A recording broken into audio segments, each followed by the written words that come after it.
talk about the mistakes curve, because once we bring somebody on board, then the training and the excitement comes as far as bringing somebody up, getting them up to speed, right? So the mistakes curve is fairly simple in the sense that it's got a y-axis and it's got an x-axis, just like anyone. The y-axis is time and the x-axis is volume. But what we know in the beginning, whenever somebody else is new, and depending on how new you are, or if you're ever taking on some new excitement, is that whenever you take on that new task, the opportunity to make mistakes is very broad. And often that's where we make the most mistakes, right? Depending on what our skill level or experience. But over time, we learn from those mistakes, right? And as we learn from those mistakes, we get a little bit better, right?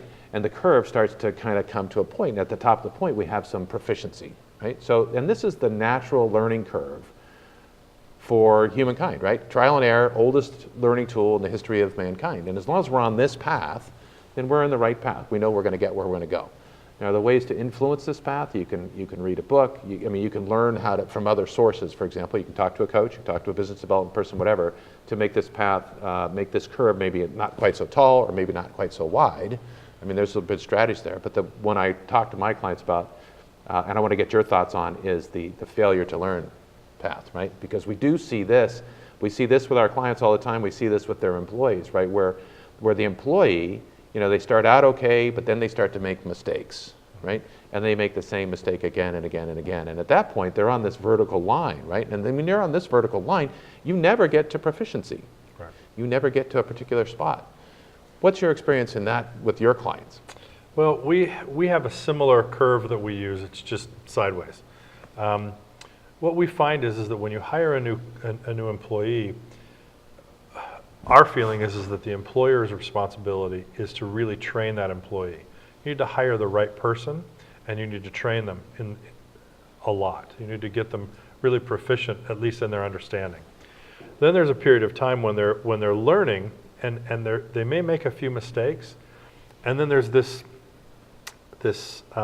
segment where it goes off into a Y, and the one set of mistakes shows that the employee's incompetent and they need to go.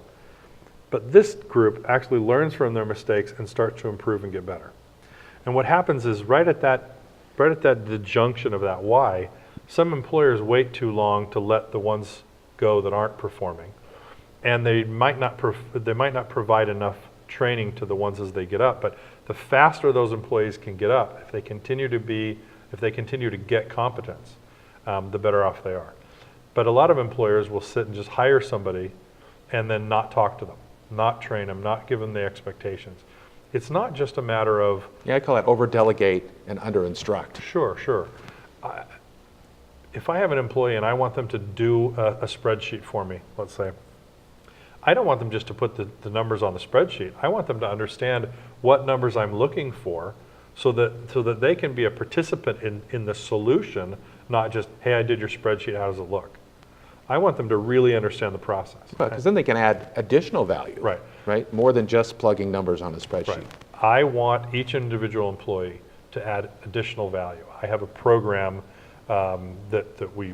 it's just an analysis tool that we call RPE, and it's the return per employee. Return per employee says if you made $100,000 this year and you have 10 employees, each employee returned $10,000. Yeah. Mm-hmm. And obviously that's distilled even further, and Warren Buffett calls it something multisyllabic, but for us let's go simple. It's much easier. Yeah. Right?